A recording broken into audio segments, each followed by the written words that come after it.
Folks will tell me in the chat if it isn't. Okay.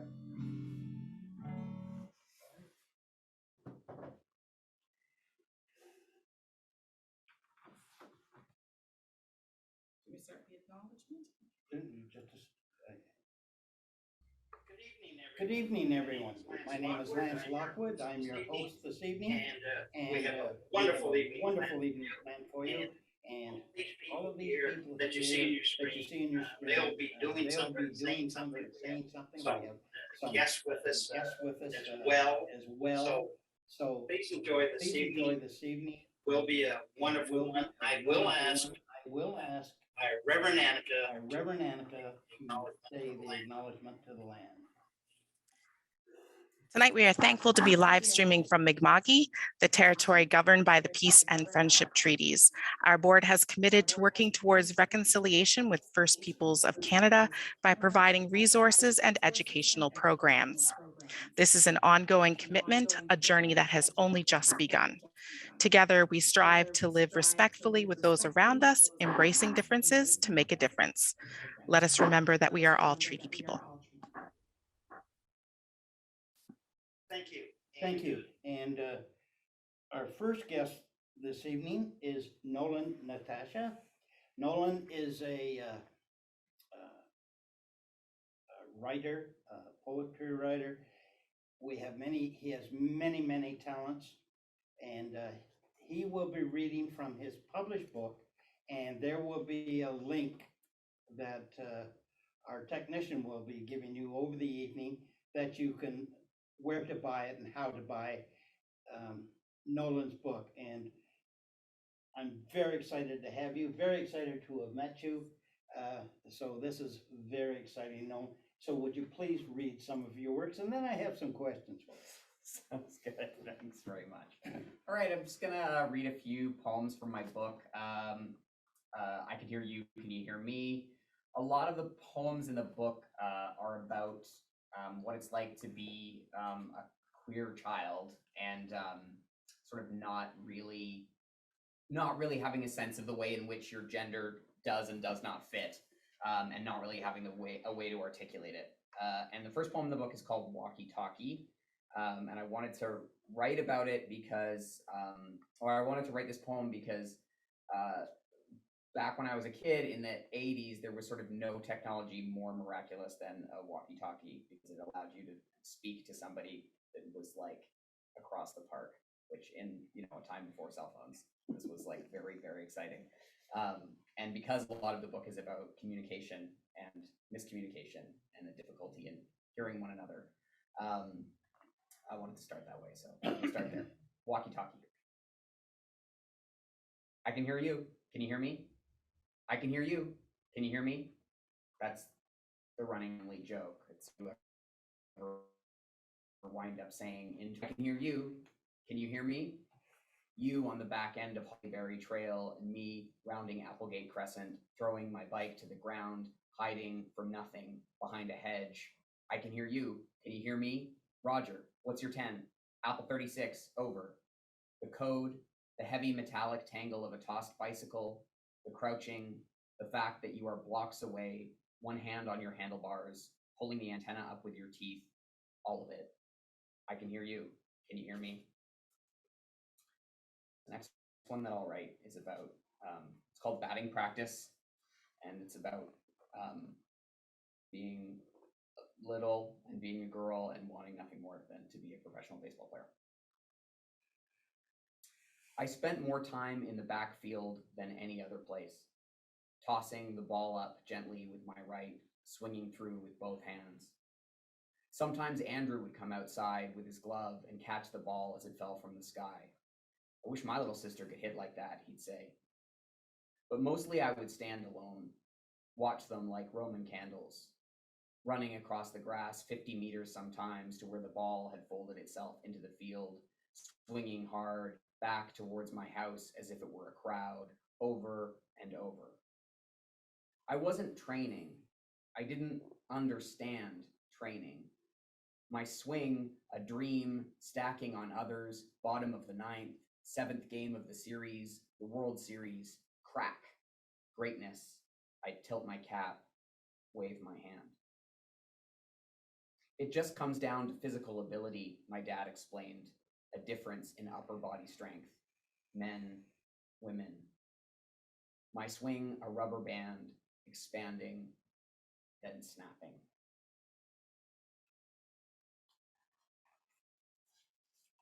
This is called a boat sitting in the forest. Over the years, it has come to look more and more like a rock. There is no way to know what the deer think. I would have never known if you hadn't told me. I think this is meant to be some kind of reassurance. Invisibility, deep voice, broad shoulders. I've had the mannerisms down for years. The trick is to look at the eyes. The eyes don't change. I meet expectation now and am lost in the trees.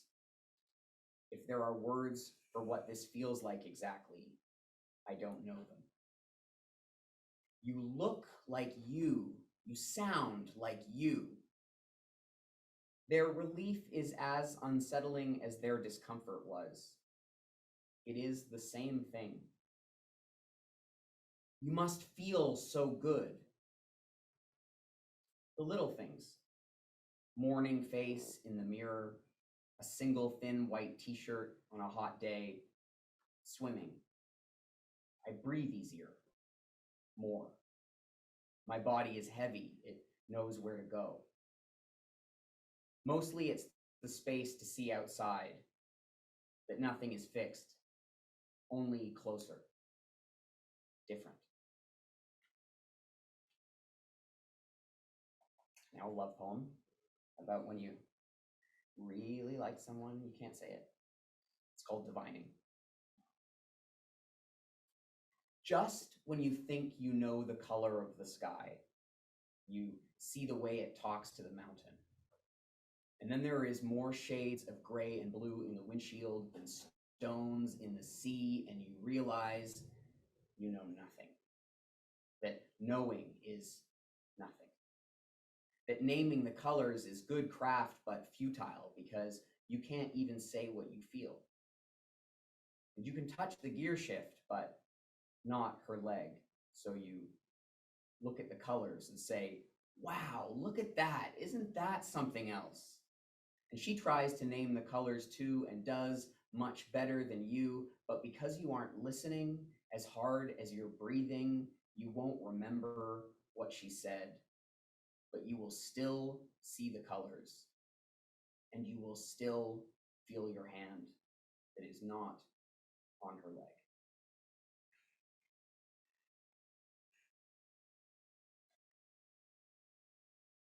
This is about when you have a relationship with someone who is very important to you, and then when you change, that doesn't really make sense to them because you realize that their understanding about who you are is really wrapped up in their own sort of idea. So this is about a dear friend of mine who I think she thought of us as sisters, and when I came out as trans, I think it was very hard for her to wrap her head around that. This one's called Sisters. The evening was parked, still. We sat at the edge of the cliff, throwing sticks and stones at the water. She said, but you already make sense the way you are. Across the water, there was lightning. We stood and watched iron clouds gather in the still air. One moment, it was all so far away, and the next, it turned to face us. The wind running at us, only us. The sky was warm, sweet, and held out as long as it could before wetting the cliffside and forcing us under cover. Later, in the orange-black of the tent, she said, maybe it's because you're my sister, and the word means something to me. Our bandanas were stained and bunched together with sweat. The sky that morning paid no attention to the night storm. What's done is done.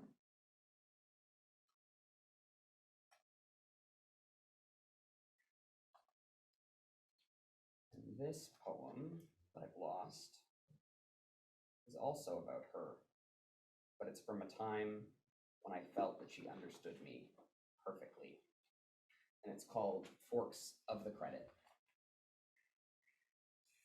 We used to twist my car around the river off Highway 10, way, way up. Chunky planks of the train bridge running, broken ankles in my mind. Stand by me. It feels like the movies in this valley. The daring of being young I never had, never jumping, always holding, twisting around the same river, its bank, romantic, our feet in the water, Tom and Huck, a couple of girls. I could tell you anything. Even the time I lied about getting punched in the face to keep her from leaving, that maple bent over, its fingers dragging in the water, our feet in the river, jeans rolled, handsome, a couple of girls. I'll just read 2 more. This is called Girlhood.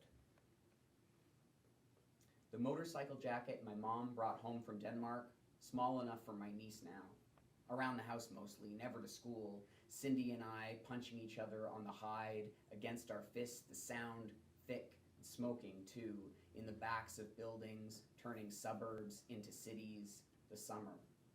Filling a ball cap with water in the fountain and tipping it over our heads by the tennis courts, baseball, alone in the field, hitting as far as I could and then chasing the ball out, way out, farther than I could hit now, over and over.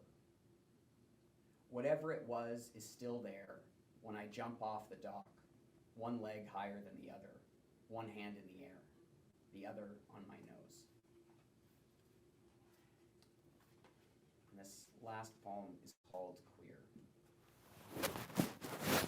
It's about a lot of things, but I guess it's about my relationship to the word and to the places where I felt the most at home. Queer. It's not just that it means one thing, written in heavy books from the university press, and another in your mouth as an answer, and another on the stall door, and another hurled from a car on that Saturday in the spring on posters that grip telephone poles promising a good party.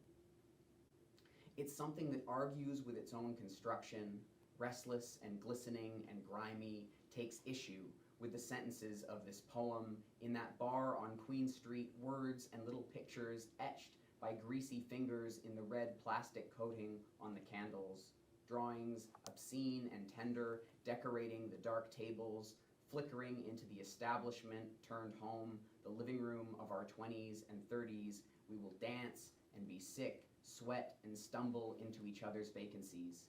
The way our bathrooms feel dirty is different than the bars with the big screen TVs. Soccer, piss, and sweat is not the same. Does this recital filter down to our bodily fluids, or is there some smoke and mirrors that causes his hands, but not his, to feel that way on my hips? I am asking this sincerely.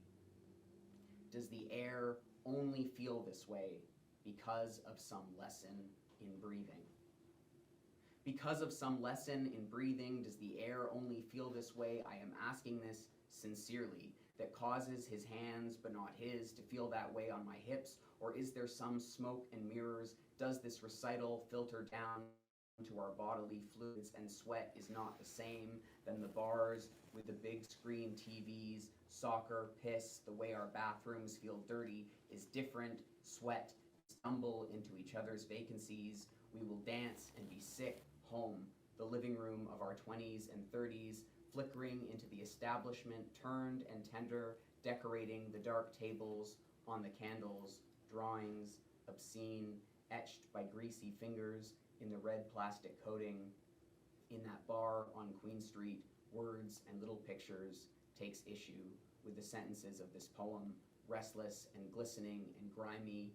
It's something that argues with its own construction, promising a good party, on posters that grip telephone poles, hurled from a car on that Saturday in the spring as an answer, and another on the stall door, and another from the university press, and another in your mouth, written in heavy books.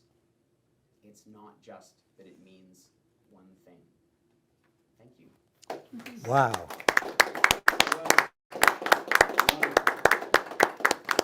Thank you so much. Fantastic. You've also been a finalist in many prestigious writing contests and competitions, including in 2017 Cbc Poetry Prize. Yeah. Tell us about that experience, and do you continue to get into these competitions? Yeah, I felt very, very lucky. I was longlisted in 2017 and also this last year for another poem of mine. And yeah, I obviously feel super fortunate whenever a poem is recognized in that way. You know, it's funny I think when it comes, a lot of people will ask, and often too when I do writing workshops with youth, which I'll sometimes do, you know, there's a lot of questions about how do you get poems published and these things, and it's really just, I think, about submitting as much as you can. And so as soon as I started submitting poems to journals and things, I also just started submitting to contests, and you sort of start to get a feeling for it. You know, there's poems that you might really, really love, and they might be really, really good poems, but you know that they're not maybe a good contest poem, and then you kind of start to get a feeling of, well, wait, this one ticks enough of the boxes that I think maybe it's got a shot, and then so I try to submit those, and it feels good. It definitely feels good when they've been longlisted, and it's nice to have that acknowledgement for sure. You've also teach a free workshop series to the 2SLGBTIAQ plus community. And what is your goal there? And you had mentioned to me earlier this evening that you would like to do something, develop some sort of a program, maybe for churches to actually handle. Yeah, so yeah, I did a writing workshop recently for 2SLGBTQ plus writers, and that was really, really exciting for me because it was I had done workshops in schools before, but that was sort of the first time that it was focused specifically sort of on like just working with my own community, and so that was really, really nice. And then in my work aside from writing, I do training around trying to create safer spaces for trans and the whole 2S LGBTQ community. Yeah, and one of the areas that I think it would be great to focus on is to create something specifically for, you know, every organization that I work with has different needs, whether you're working with schools or you're working in healthcare.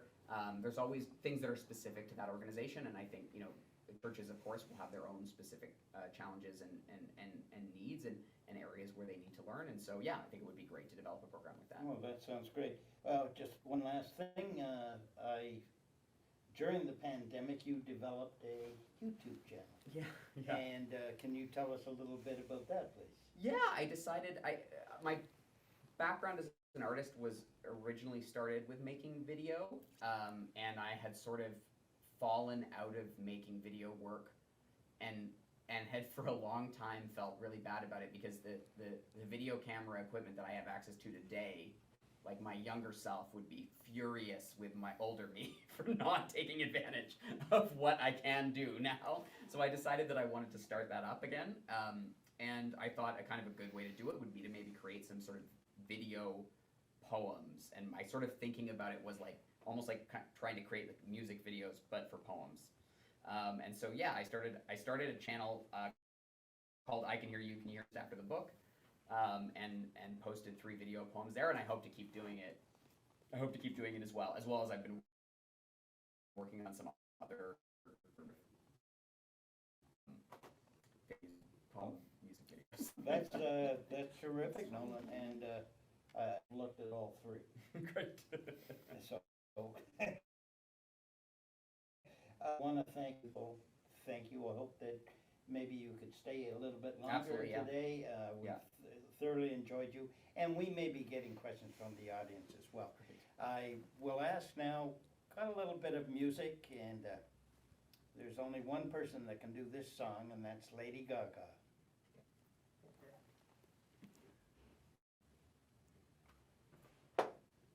There's only one person who can do that. That's just fabulous. Fabulous. And now I have the pleasure to introduce you to Kanaan McCabe.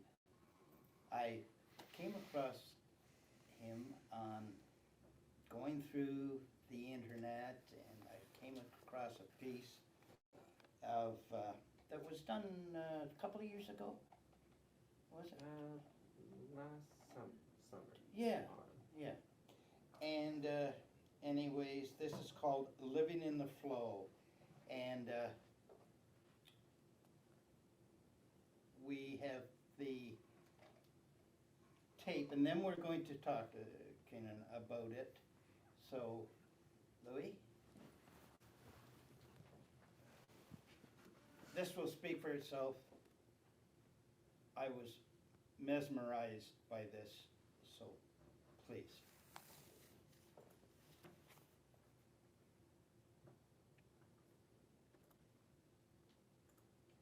I'm gonna have to share my screen for this one since it wasn't a video I could download, so take a little bit of time.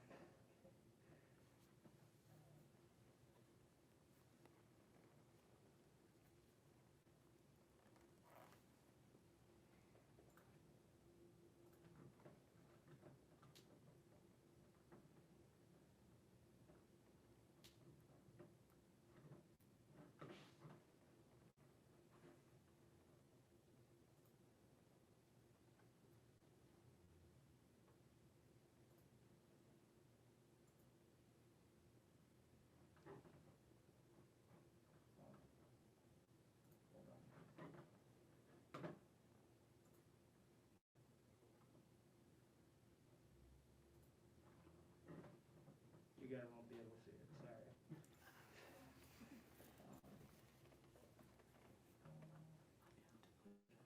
Let's do it. If you have Facebook, just go to Facebook now.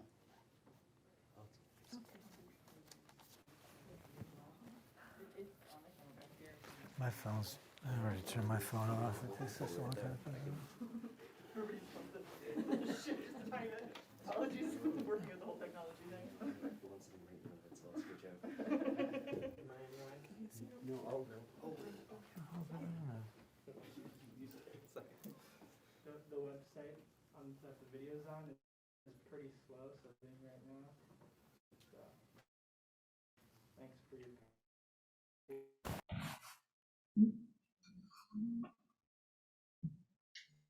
I can hear it, yeah. Mm-hmm.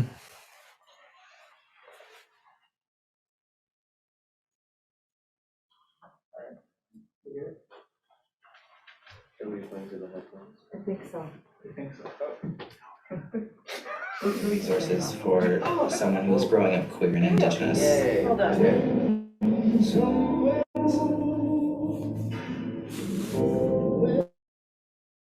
I think I knew maybe like playing Mrs. was lipstick, I was queer. I knew I wasn't straight from.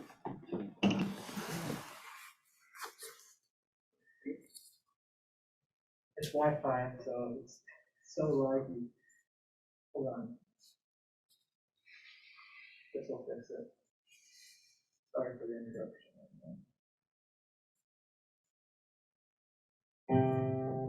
Growing up in rural Nova Scotia, I encountered a lot of situations of self-harm and suicidal thoughts, and there wasn't many resources for someone who was growing up queer and indigenous.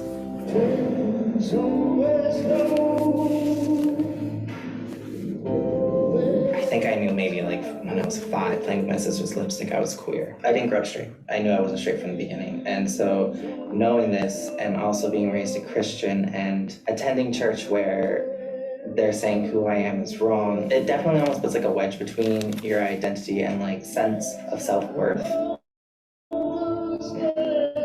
I was separate. They'd gotten a new pastor, and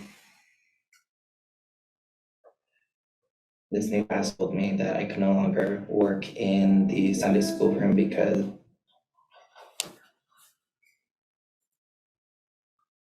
men should not be working with children, and I believe that they Oh my goodness. It's only said that because they knew I was gay. It takes a toll when someone says says you can't work with children because of your sexuality and what we think you might do. That really impacted my mental health. It really frustrated me. I know a lot of people will tell me, oh, Kanaan is a happy-go-lucky guy, like he's so outgoing, he's so bubbly, like even in those moments sometimes, like when I'm with my friends and I'm laughing, right in my head, I can hear this inner critic. So it's very polar opposite from in my head to externally how I operate.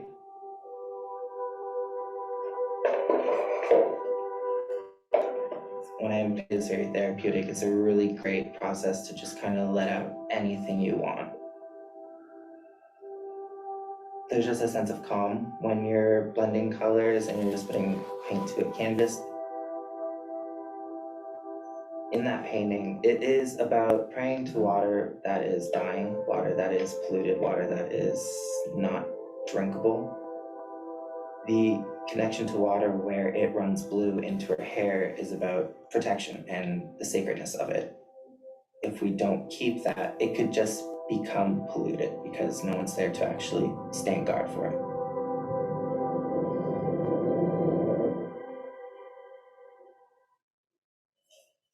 Looking back at all these Indigenous communities across Canada who have no water, I think you have to look at your own values. And I would really hope that I found mine and know that we don't take water for granted.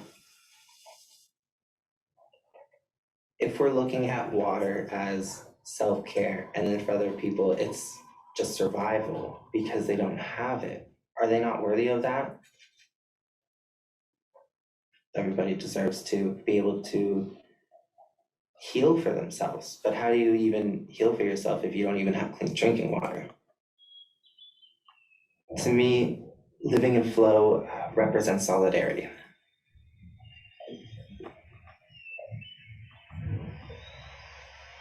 Nature plays a healing role for me in so many ways. It really makes me feel like I'm home again. Going to waterfalls is very peaceful. I really enjoyed the cascades of water coming down the rocks. What I really enjoy is the acknowledgement of how sacred it is and where it's come from, and then where it's ended. They run into bodies of water, and I guess the connection for me is that we're all going somewhere, we all got places to be, but at the end, we should, hopefully, what I like to see for humanity is that we come together and we are collectively one.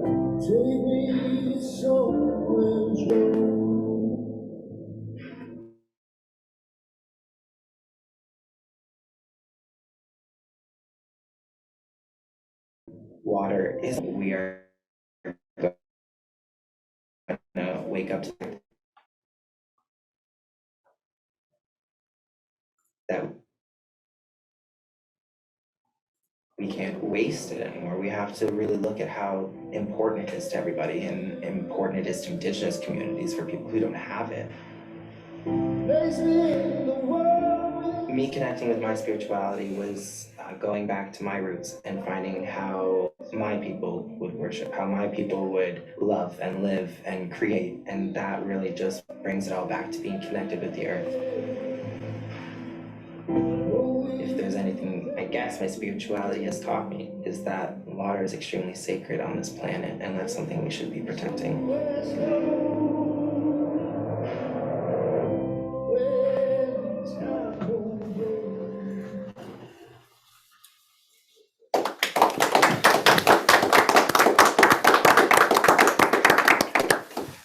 As I said, that was incredible the first time I saw it. Second time it was incredible. I think this is about the fifth time I've seen it. It's just fantastic. That was just a lovely piece. So now I do have some questions for you. If I can get that. You have to, I'm a struggling old man, so be patient. Your comments, did you leave the church? Did it just become a thing of the past to you after that particular incident? Yeah. After that incident, like I had explained it to the office, that sort of thing. Sunday school, he's a teacher there, saying anything to him. So I kind of brought up that situation with him, and they were taken back with the whole thing. So we left the church after that service and gone back. And they went to other churches, but they weren't happy going to a church where their children were accepted, Right, understandably so. right. Your commitment and your spirituality has led you to the concept of water and the flow of water. I loved in the piece where water is flowing and then it meets, it goes somewhere. I love that piece. Well done descriptively as well visually in the piece. It was extraordinary. I really, really liked it. I know that because I've done some research on you is that mental health is a big part of your care and your love, not only is from the spirituality of water and the flow, but mental health is one of your priorities. Over the pandemic, it has just been not only for our community, but everyone. It's a struggle, and I don't think there's enough services. No. Your opinion on that? My personal experience with like the community mental health, just because I can't afford a personal therapist, is it's good and bad. Like the times that I've gone and have been able to see someone, I am able to work on my mental health, which is really great for anyone who's able to get in. Because it does take a while, it's about like 6 months to see someone, but if you happen to miss a session, then you have to go back into that waiting cycle and do it all again. And there have been situations where where I had missed a session, it kind of got worse for me after that, and I didn't have a professional to go talk to. So I think it's very important that we have more services, more. Exactly. I'm not speaking for a church, but it is something that I know that some of us are working on to come to for talking and getting these things as you need it. And there's many skilled people within the church. And I got to remind everybody, we at St. John's do not sell religion. That isn't. Everybody is welcome. Everybody, whatever group you belong to, whether it's atheist or whatever. But it is an important task. Another thing I read about you is that homelessness is another thing that you have an interest in, I believe. Now, I could be wrong, but I'm sure you would have. Since I moved to Nova Scotia personally, I know that suicide in younger people is huge. I think we lead Canada in the age group. I believe it's 19 to 25 in suicide, and we know that LGBT people are more prone to suicide, and it goes by 2 times that. And we think that we've progressed, and we have in some ways, but not enough. And we need to do more. And it's with people like you sharing stories and telling us what it's like. It resonated. I can tell you, our audience and everybody in this room, it resonated, your story about the church and the quality of the way you express yourself. The flow is incredible. You still do your art. I do. You do. I'm sure you find solace in that. Yes. I'm sure your partner Jordan says, "Get that mess out of my way" sometimes. But, sometimes, yeah. Sometimes.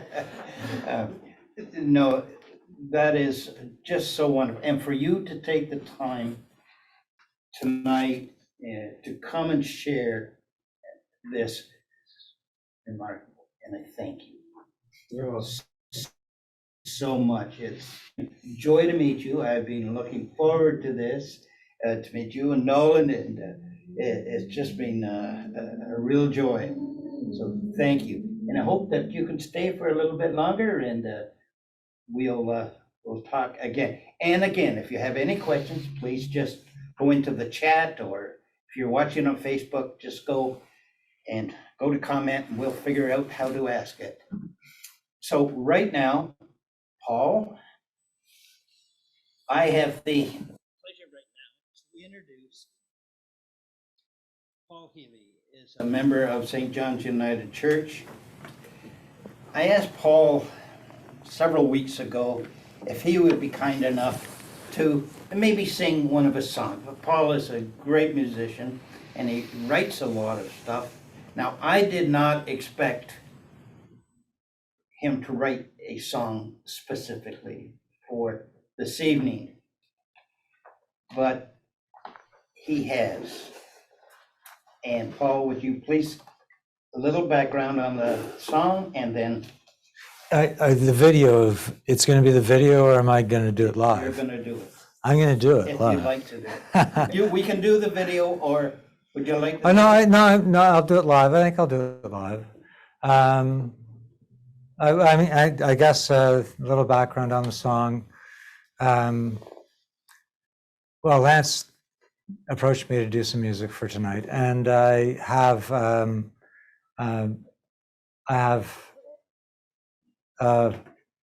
trans daughter and a non-binary child, and so you know, I've been I guess I think I was saying earlier that I've been stretched by my children quite a bit, and learned a lot, and some things go back before my children started stretching me, and you know, having an understanding of what Lance was talking about very, you know, a little while ago, about the very high suicide rate amongst gay people. And I just know about bullying as well. I mean, the bullying that goes on and has gone on forever. I think in schools, kids can be very cruel. If you're a little bit different, it can be that you're gay. It can be that you're, you know, something else. You just look funny. So kids just are, you know. So I think it starts at a very early age that way. And homophobia does as well. It's plugged into a lot of our society, and I think your kids get it from their older siblings sometimes, as young as to 7. So there's a lot of homophobic jokes that were going around in my family growing up, in my neighborhood, at my school, everywhere. And if you were gay and listening to that, oh my gosh, it's like a 1,000 slings and arrows being plastered at you every day. It must be horrible. So anyway, and then to have children that have gone through this and have had a really tough journey, you know, I love them so much. So, you know, it's just, I think it's coming back to the church, I guess, the expression of, I think our church is to not preach, but to love. It's a place to come and be who you want to be who you are. And I mean, we use Christ, I think, as a centering post of love. But aside from that, it really is, you know, an open-hearted place. It certainly strives to be. Anyway, so I think that's where this song comes from. So I hope I'm just winging it. It's a cappella.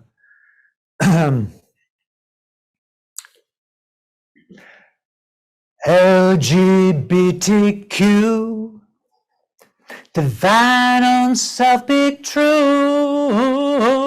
LGBTQ. To thine own self be true. God loves everybody. Jesus does too. The Holy Ghost is everywhere, flowing through me and you. Oh, if you hold on to freedom as a golden right, then hold hands on the street, hold hands on the beach, hold hands on the patio. Them sis have been doing it for generations. Whoa, it shouldn't be exclusive, you know. So kiss on the street, kiss on the beach, kiss on the patio. Them sis have been doing it for generations. Oh, it shouldn't be exclusive, you know. LGBTQ, to thine own self be true. LGBTQ, to thine own self be true. LGBTQ, to thine own self be true. LGBTQ, to thine own self be true. God loves everybody. Jesus does too. The Holy Ghost is everywhere, flowing through me and you. If you hold on to freedom as a golden right, then hold hands on the street, hold hands on the beach, hold hands on the patio. Them sis have been doing it for generations. Whoa, it shouldn't be exclusive, you know. So kiss on the street, kiss on the beach, kiss on the patio. Them sis have been doing it for generations. Oh, it shouldn't be exclusive, you know. LGBTQ, to thine own self be true. LGBTQ, to thine own self be true. LGBTQ, to thine own self be true. God loves everybody.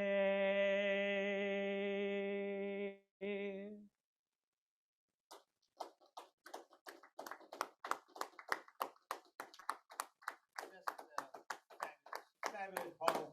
Thank you so much. It's beautiful.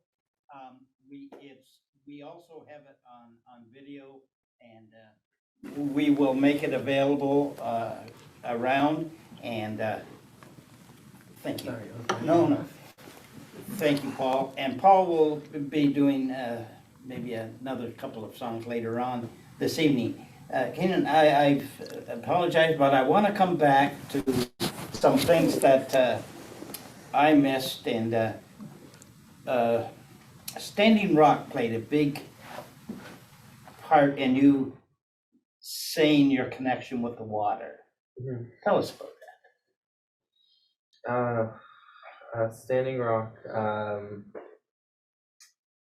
that was a large event that happened where the government was laying in an oil pipeline on their land.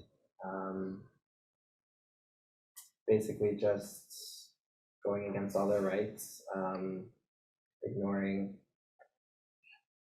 everything that was sacred to them. They had taken their ceremonial plot of land and dug it all up where their family members were buried. The water that they had kept protesting was going to get polluted from this pipeline eventually had been polluted because the pipeline had burst into the water. Just watching that all unfold and not being able to do anything, I guess, kind of like really pushed me more to understand more of my connection to water, because to them it was a tragedy almost. They were losing a piece of them, and not fully understanding that, but still in some way being tied to it. I guess I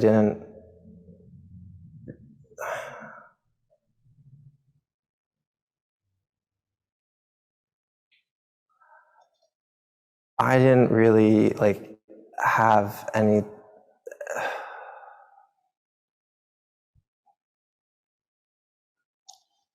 It gave you that move, that. Yeah, it definitely kind of woke me up to finding myself more in who I was, being an Indigenous person and understanding my connection with water.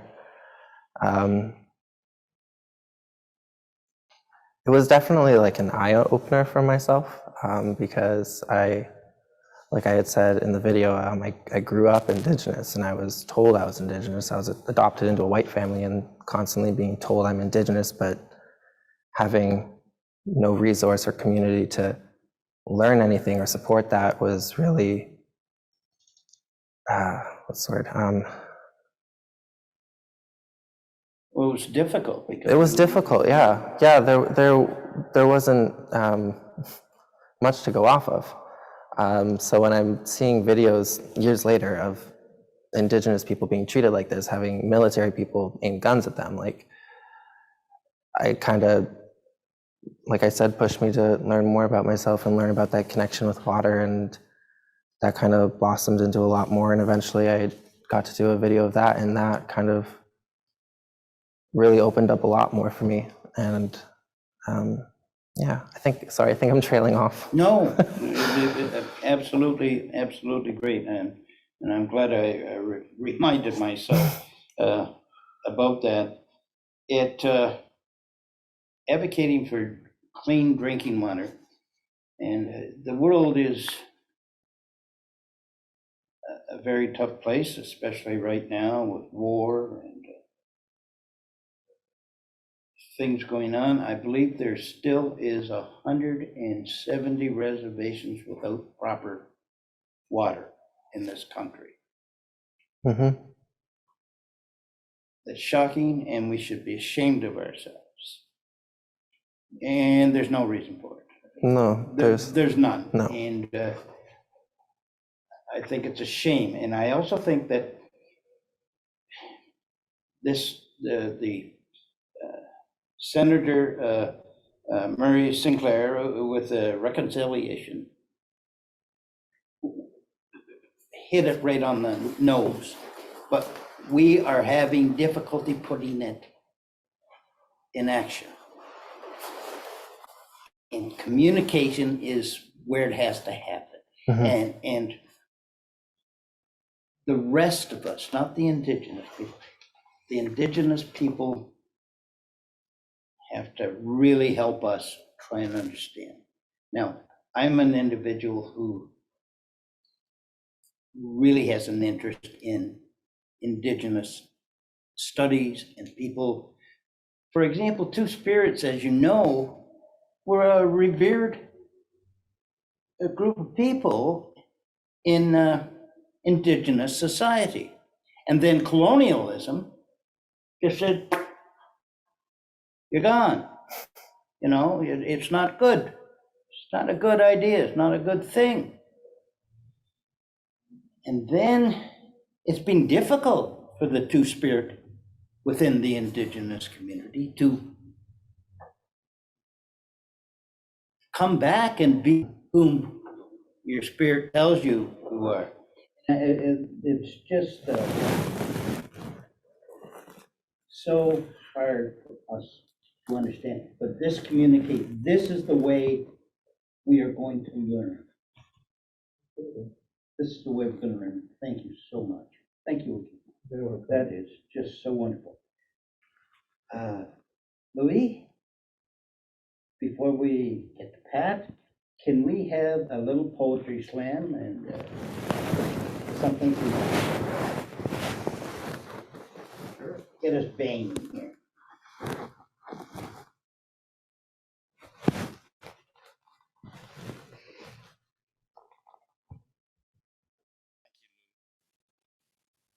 It's now my pleasure to introduce Pat Brennan-Alpert, a member of St. John's United Church, a very dear friend, a very close friend, and I'm just so honored tonight that she is going to share some of her own poetry with us, and I'm just delighted, and so welcome, Pat, and the floor is yours. Thanks, Lance. I'm glad to be here. Thanks for organizing all this. I started coming out to myself in maybe 1978 or so, and I was married and I had 3 kids, so I was very much a lesbian of my generation. It was in the midst of a lot of political uproar, and the coming out involved a lot of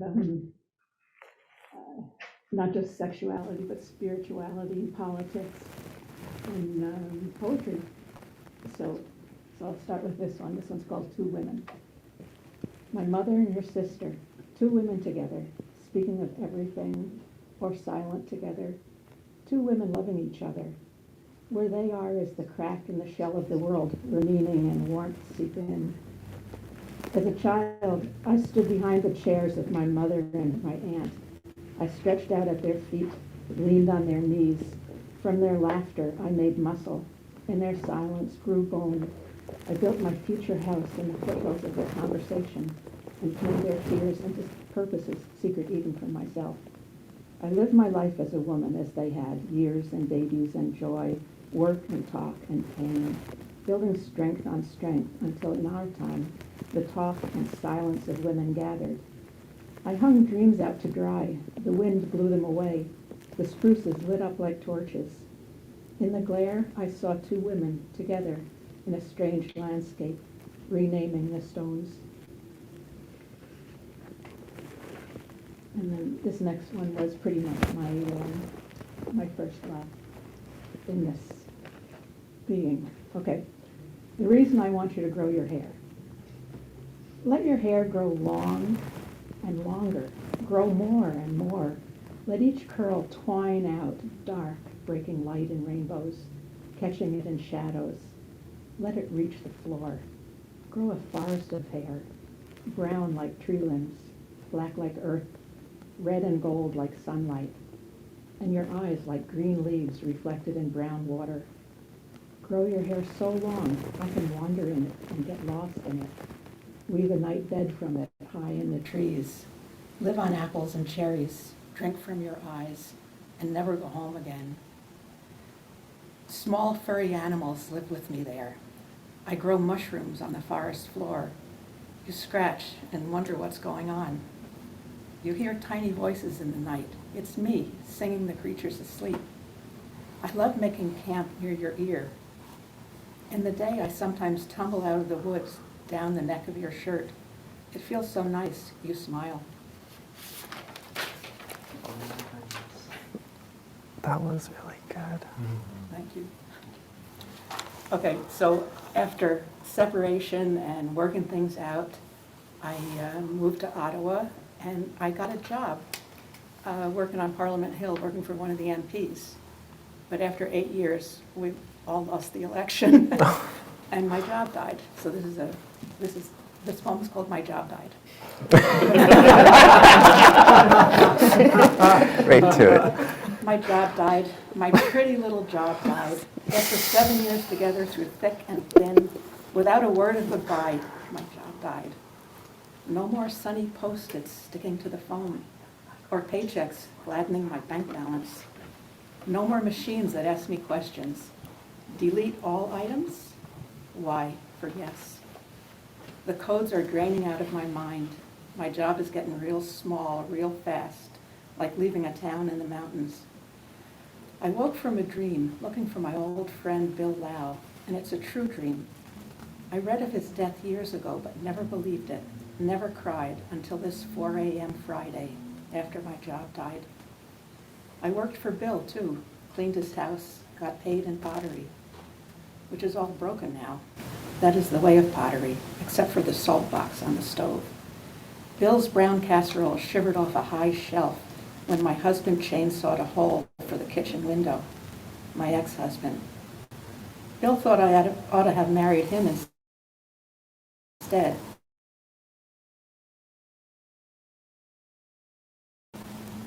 If I lost my job, I'd say so.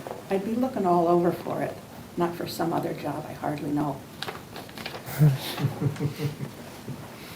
So after that, I figured I'd go back to school, study geology, and sort of retool and get, see if I get other work, maybe as a lobbyist. So, and the changes in your life, this is my first geology poem. Looking back, the way one does when life has moved you to a new vantage point, a scenic lookout, always at the edge of a cliff. Oh, thank you. You put a quarter in the telescope machine to examine the road behind you and see, indeed, it has always been taking you here. Okay. Okay, just two more. This one, I went back to university and it was in Ottawa, and I walked through the Dow's Lake Park, which is a lovely park. Yeah. You might know it, yeah. Okay, Box of Rain. A rainy night on an uninsulated roof, all through sleep, the dot-dotting of drops, side splash of the leaves, gurgle and tintinate of the eaves, tear and swish when the odd car passes, little music of the rain, sleeping ears hear. So in the day, primed like a pump by the rain, sweetwater memories catch my step on the way. I must stop to see the secret place in the cattail marsh, where the ducks nested last spring. See the rill marks on the stone. The tree's colors brighter, warmer than in sun. Old love remembered, rich with pain and beauty at once. Under the willows, where the moon was getting full on the weekend, is a heron. The locks and waterways are emptied for the winter, fit for wading now. Half yellow, half green willow makes me recall the days of rain when my children were small. Trees I planted when I left the farm to keep body and soul together. The things my mother loved, birds and water.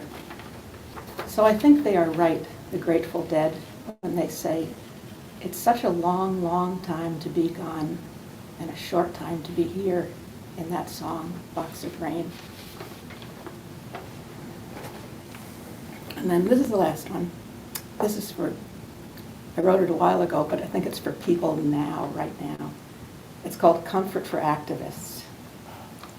Sand moves in flowing water, writing parallel lines on the pavement, stippling asphalt at the edge of the flow. A cloud is growing in the sky the same way, repeating the pattern on a partridge's back, the design of hen feathers, barred rock. So do your good work without urgency. The trees will survive in river deltas.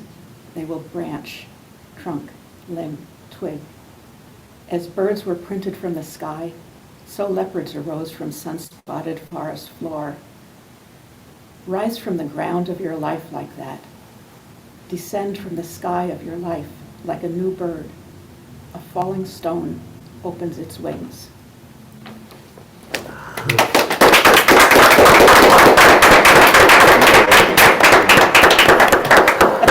Pat, thank you very, very much. You're They were welcome. lovely. Well, maybe not the right word, but it was just beautiful. Just beautiful. Thanks, Lance. Thank you. Thanks for giving me a chance.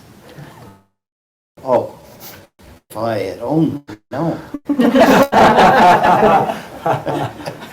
Paul, do you think you could do one more song? Well, yeah, I could easily do a whole bunch more songs, but Well, we'll go with one. yeah, that's fine. That's fine. Yeah, I mean, I guess just sort of on the water theme. I brought a guitar, but I think I'm just going to do another song a cappella. This is called Backyard Woodlands, and it's sort of about, I guess, about Long Lake as much as anything. A place that I love to go to. Growing up in Toronto, there's nothing like the lakes around here. We got the ocean and the lakes. So we feel very spoiled here. Anyway, I'll sing the song. If you find yourself out in the backyard woodlands, listening to the water running, listening to the wind, understand how long ago they came into existence. That wind is flowing everywhere with all that water riding on her. Do not lose yourself out in the backyard woodlands. They will not understand you, they seem to have no time. For when you stand upon the rocks out in the backyard woodlands, your soul becomes consumed with the vastness of their time.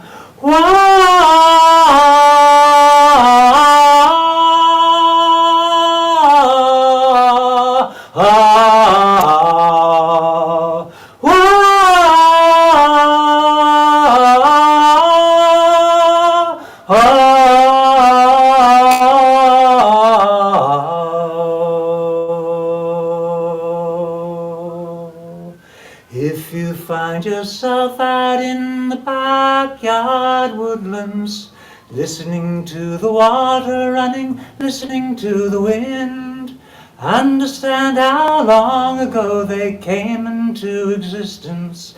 That wind is flowing everywhere with all that water riding on her.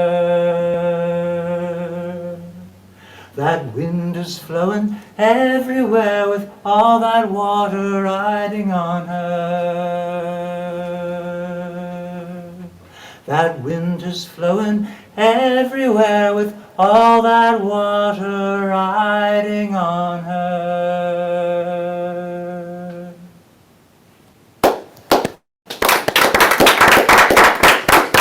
Oh, we're blessed to have you in our church, and nice to call you a friend. Thank you so much. You're very welcome, Matt. Thank you. Just a couple more things. I just want to remind everybody that we are celebrating Pi Day for 5 days in the United Church at St. John's, and this is the first. This is our second full year that we have celebrated. Third, our Reverend is looking at me and going 3. And we are really excited. This is put on by, we have a GSA at St. John's. We're very proud of it. We're a little over a year old, and we are progressing. We wanted to put this together because we are celebrating at St. John's 15 years of affirming. And that means that we are giving and loving and caring, and our doors are open. We just don't say it. We mean it. And in the United Church, there's a process. It's a 3-year process to become affirmed. And we are so proud to say that we were the second in Nova Scotia to do this 15 years ago. So we were leaders, and Bedford United was the first one. I want to remind everyone that it's very simple. I think Paul said it really well earlier, is that love is love. Why is that so difficult in our society, in our world today? Why is it so difficult to use those words just to love people? It's not difficult. It's not. So I'm hoping that you will continue to enjoy. Tomorrow, Sunday, we have a Sunday service at our church. It is online. It is in celebration of Pi. And speaking of Pi, We have on our website, we have pies to auction off, and silent auction, and you bid on them. If you go to our site, you will find you can bid on them, and you can raise the bids, and we want to raise money, and I am not afraid to ask for money. We need money at our GSA. We want to increase our programming. We are moving to a new home on Stanley Street very soon, and we are so looking forward to our new home, our new community, and our new home will be well identified, and there will be no question about us being an affirmed church. And so we're looking forward to that, and it's just being a wonderful thing. On Monday night at 7 o'clock, the Right Reverend Gary Patterson, former moderator of the United Church and a co-founder of Pi movement 4 years ago in the United Church, he will be speaking live from Vancouver, and he will be answering some questions with our favorite, one of our favorite ministers, Reverend Hubert, and you will be able to ask him questions online, and we will be giving him other questions. So any question is open. Reverend Patterson, the Right Reverend Patterson has said he's open to anything, so that is really something to look forward to. This has been a wonderful evening. This has made my week, and I thank you, Ken. Thank you. I thank you, Pat, bless you, Paul, as ever. Love you. Nolan, thank you so much. It's just been really, really nice. Now, it's still not over. And by the way, my partner sent me a note earlier saying that the Madonna song was too long. Lady Gaga. Lady Gaga.